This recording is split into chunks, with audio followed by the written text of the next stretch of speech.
Au tout départ, on était une association d'enseignants, de formateurs, de responsables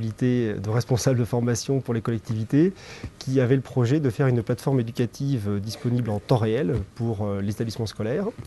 Ce qui s'est passé, c'est qu'on a décidé de créer une société, mais au tout départ, pour pouvoir tester le projet, on a préparé comme n'importe quel projet un petit business plan, un démonstrateur, une solution Internet toute prête. Et on a voulu présenter ce projet à différents appels à projets des collectivités. On avait pensé à éventuellement la région centre, l'Auvergne, voire même certains départements de Languedoc-Roussillon. On a vu qu'il y avait le concours Bicréative. On a postulé et on a été élu, donc premier lauréat du premier concours Bicréative en 2009. On a eu droit à une aide financière donc de 12 000 euros et aussi un hébergement temporaire ici qui nous permettait à la fois de nous installer, je dirais administrativement, industriellement avec des locaux à Pollennes et puis en même temps de pouvoir bénéficier d'un hébergement personnel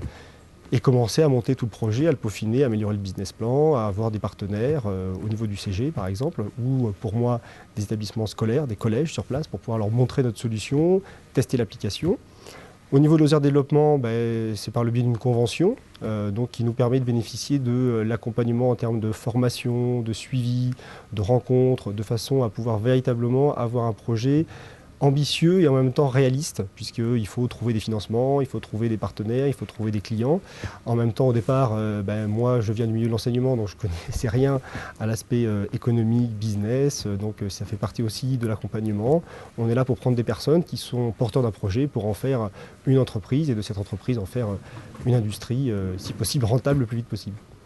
L'avantage effectivement de structures, je dirais, comme Pollen, c'est que c'est bien adapté à ce genre de projet. Si on a quelque chose de très établi ou de très grand ou des grandes structures où beaucoup de gens circulent, c'est un peu plus anonyme, c'est peut-être moins personnalisé et donc si on n'a pas comme nous l'expérience, le bagage ou même la formation